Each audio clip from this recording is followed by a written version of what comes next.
Everyone, thank you so much for being here today. Today I am going to be speaking with you about the 13 books that I read in September. And September was actually a really busy month for me, both at work and in my personal life. So I am very surprised that I got 13 books read, but I am very happy that I did because I actually found some new 5-star reads this month that I am really excited to share with you. Getting right into it, I read Reckless, which is the 4th book in the Chestnut Spring series by Elsie Silver. And this is a cowboy romance that takes place in Alberta, Canada. This romance is between a doctor and a bull rider who are both characters that we meet in previous novels in this series, and I really like that aspect of this series, that we often revisit characters that we already know as side characters and get a more in-depth story from them. So I liked that aspect of this book, and I also enjoyed the MMC in this book. He is a lot of fun. I gave this a 3.75 out of 5 stars. I think that it wasn't my favorite of the series, but I find her books are so easy to read and easy to get into that I always fly through them and enjoy them. The next book that I read was The Wandering Fire, which is the 2nd book in the Fiona of Our Tapestry, and this is a bind up of the 3 books.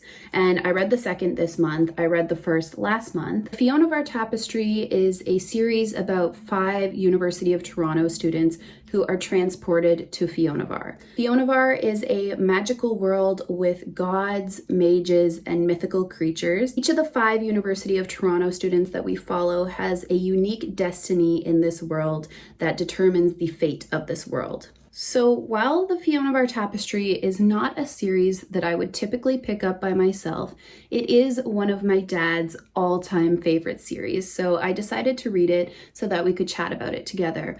And I am really glad that I decided to read it because of a few reasons. One, it has been challenging to me to read because it is outside of my typical books. I typically do not read high fantasy. I stick to more romantic fantasy novels.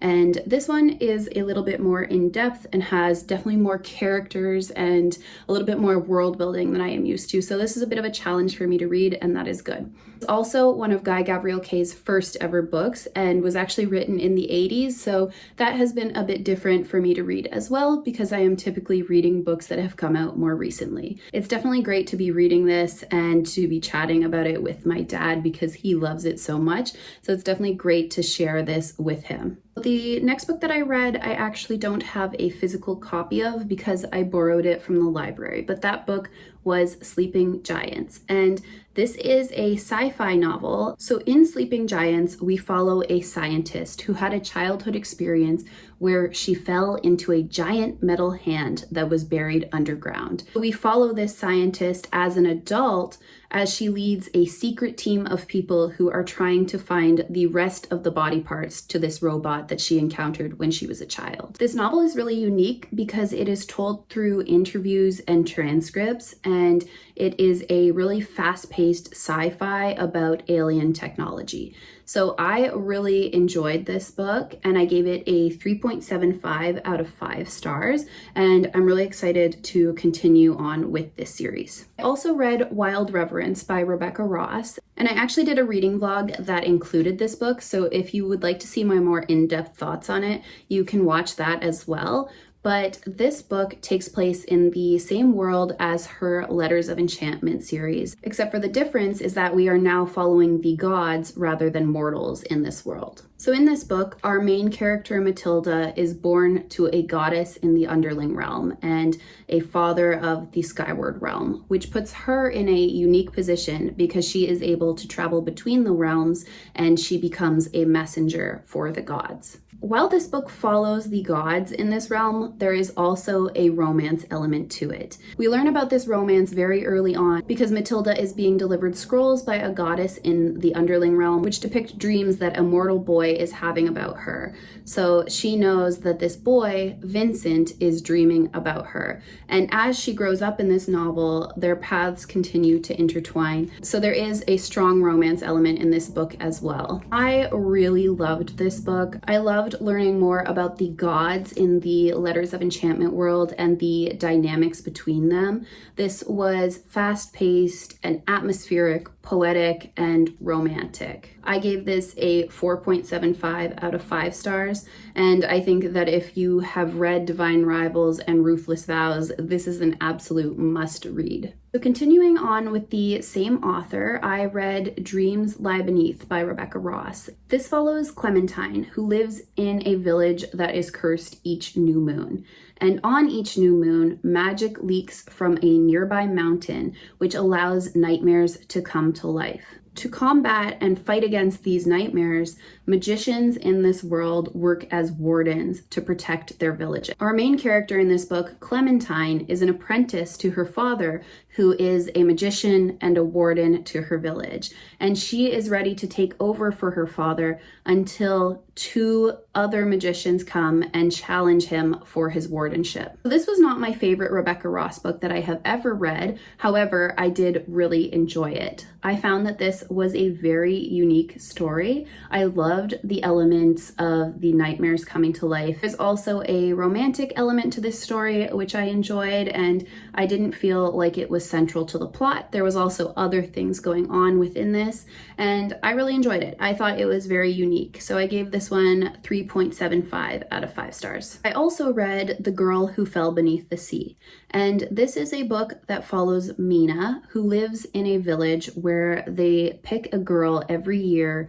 to be thrown into the sea and become the bride of the sea god. They do this with hopes that it will calm the deadly storms that are destroying their village. On this particular year, Mina's brother's true love is chosen, and out of love for her brother, Mina chooses to sacrifice herself and throws herself into the sea. Upon her entry to the spirit world beneath the sea, Mina finds that the sea god is trapped in an enchanted sleep. Mina is then tasked with uncovering the truth behind this curse. This is a reimagining of a Korean folktale that has elements of romance, mystery, and mythology. When I was reading this, I was reminded of Spirited Away. I found that this had very similar magical elements and a similar vibe to it, and I enjoyed this book. I gave it a 3.75 out of 5 stars. I think that this is a very strong YA book. The next book that I read was Light Lark by Alex Astor, and you'll have to ignore this sticker. I got this from the book outlet and I didn't want to try to peel off the sticker because sometimes it just leaves like sticky goo on the book. So that is the frustrating part about buying discounted books sometimes, but that is besides the point. So in this book, every 100 years, the magical island of Light Lark appears, and the Centennial, which is a competition, happens. In this competition, 6 rulers from 6 different cursed realms come together to compete. Within this 100-day competition, the winner can then break the curse that is plaguing their realm. We follow Isla in this book, who is the ruler of the Wilding realm, and she has a secret, and she does not have any magical powers like the other candidates who are competing in this competition, which puts her at an extreme disadvantage. This book is fast-paced and has twists and turns that you won't see coming, and does have a romance element to it as well. To be honest, of all of the books that I read in September, this was the one that I retained the least of. Trying to think back on it, it's hard for me to even remember the events that happened in it, and I think that is due to it being very similar to other books that I have read before. This has that same trial competition vibe that we see in a lot of YA books, and it has that same love triangle as well that we see in a lot of YA books. And that being said, I was entertained by the book, and I gave it 3.75 out of 5 stars when I first rated it, but thinking back on it, I think it's more of a 3 or a 3.5. I definitely liked it, I just didn't love it, and I will continue on with the series to see if the second one is maybe a bit better and if I enjoy it a bit more. The next book that I read was Servant of Earth, and this is one of my favorite reads of the year. I actually think it has the potential to be my #1 read of the year. This was so good. This book follows Kenna, who has grown up very poor in a small village where every year they select girls to go live amongst the Fae. And they believe that the Fae will improve their lives immensely and treat them very well. And at the festival, Kenna's best friend is selected to go live amongst the Fae. But Kenna doesn't let her go by herself, and she ends up trapped in this magical, deadly Fae realm. One of the things that I loved about this book is that there was a trial element to it. However, Kenna was not the one who was competing in the trials. Instead, she was assisting somebody who was competing in trials. And I found this to be such a refreshing take on something that we see over and over again in romantic fantasy books. I also felt that while this is classified as a romantic fantasy and definitely has a little bit of spice and a little bit of a romance element to it, there was an equal amount of world building and other things going on to move the plot forward that I didn't feel like it was central to the plot. I found that the romance was more of a subplot. I also really enjoyed the world building in this. We kind of discover elements of this Fae realm as Kenna does by talking with other characters. So I really liked that aspect of it. And I finished this book very quickly and I gave it a 5 out of 5 stars. If you'd like to see my more in-depth thoughts, this is also included in a previous reading vlog. And I highly recommend you pick this up, especially if you are a fan of the romantic fantasy genre, or if you are someone who's like me and loves a romantic fantasy, but also needs it to have lots of world building and other elements to it moving the story forward. This month, I also read Heavenly Bodies, which is a very popular book, which I have heard lots about recently. And this book follows Ilara, who lives in a world that is ruled by stars. And stars are similar to gods. They are people with a lot of power. And a star invades Ilara's home and she is forced to flee to a neighboring realm of Helios. And when she gets there, she meets Prince Enzo and his father, who force her into a task for them. And to do that task, she needs to train with Prince Enzo. This is an enemies to lovers book that has a lot going on. This has a very fast-paced plot where there is always something happening and moving the story forward. However, I actually found that I didn't enjoy that aspect as much. I felt that because there was always something going on and there was always action happening in the book, it lacked the world building that I was hoping for. I thought that this had potential to be really great because it had a great premise. However, for me personally, I just wanted a little bit more backstory about the world. And I also struggled with it because I felt like there was a lot of insta-love in it. I did like the main male character in it and I felt that he was very thought out, but because he was so well thought out, I felt that the other characters in it fell a little bit flat for me. Don't get me wrong, I didn't hate this book. However, I don't think it's a series I will continue with because this was a 2.5 out of 5 stars for me, and there are just so many books on my TBR that I want to continue on reading those rather than a series that I'm unsure about. So unfortunately, even though this one is a popular one, it just wasn't the right romantasy book for me. Next, I read The Invisible Life of Addie LaRue, and this was actually a reread for me, and I am so glad that I picked it up again because I really, really appreciated it and loved it this time around. This follows Addie LaRue, who has a fear of being stuck in her village forever and having a life that she doesn't want.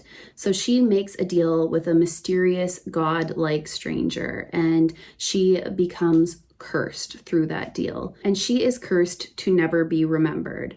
Her family, her friends, and anyone she meets will not remember her name or anything about her. For years, Addie travels around and is plagued by loneliness because people continue to forget her. But this changes when she meets Henry, who is a bookseller in New York who actually remembers her. This is a beautiful and emotional book, and I am so glad that I decided to reread this because I gave it a 5 out of 5 stars this time.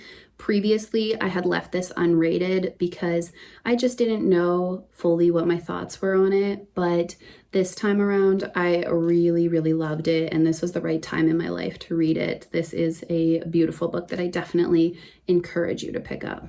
I also read Bride by Ali Hazelwood this month, and I feel like this is a bit of a divisive book. I either hear that people really, really love it or people just thought it was okay. And for me, I kind of fell in the just thinking it was okay camp. I did enjoy this, but it wasn't my favorite Ali Hazelwood that I have ever read. In this book, we follow Misery, who is a vampire who is forced into a political marriage with an alpha werewolf named Lo.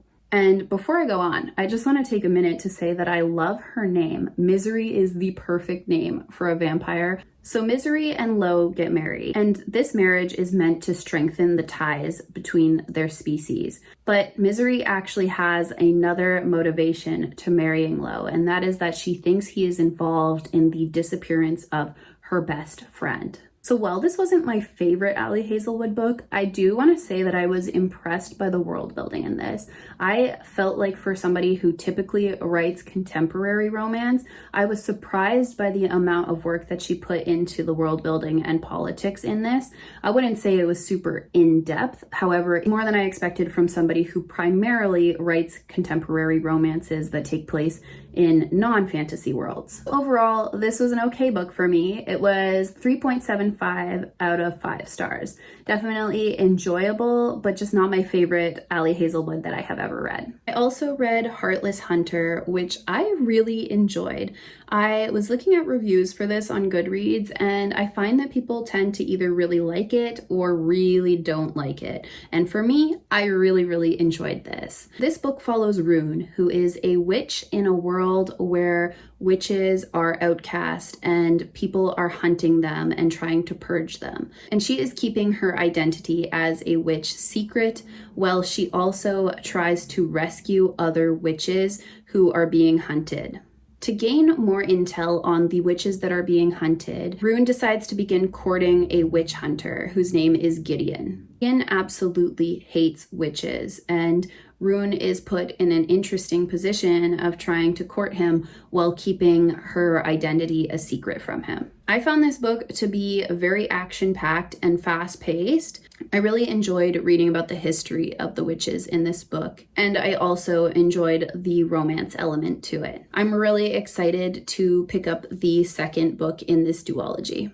You can tell that I've been filming for a while because the sun is setting and it keeps getting darker and darker in here, and I'm filming in front of a window, so I apologize for that, but I am on my last book. The last book that I read in September was People We Meet on Vacation by Emily Henry. So in this book, we follow Poppy and Alex, and they are best friends who go on a vacation together every single year. Poppy and Alex are very different people, which leads to really interesting dynamics in this book and really funny dynamics in this book. And 2 years ago, something happened between Poppy and Alex that ruined their friendship. And as the reader, we don't actually know what happened between them 2 years ago to ruin their friendship, but we are reading in both a past timeline and a present timeline. And in the present timeline, Poppy has booked a trip for them to try to repair their friendship. So we follow them as they go on that, and we read in past chapters about their previous travels, as well as the incident that occurred that negatively impacted their friendship. I really, really enjoyed this book. I wasn't expecting to, because I hear that this is one of Emily Henry's most divisive books where people either love it or hate it. And I feel like I've said that about a lot of books that I read in September, so maybe that's a theme for September. I gave this a 4.5 out of 5 stars, and I think that it might be my favorite Emily Henry book that I have read. I also really liked Funny Story, but I think that I enjoyed this one just a tiny bit more. So I'm definitely excited to continue on and read some more Emily Henry books. I'm putting off Happy Place and Great Big Beautiful Life because I have heard mixed reviews of it, but I also heard mixed reviews about this one and I ended up really enjoying it. So I'm excited to read those books soon as well. So those were the 13 books that I read in September and some of my brief thoughts on them. Thank you so much for taking the time to watch this video, especially if you made it this far, and I will see you again in my next video soon. Bye!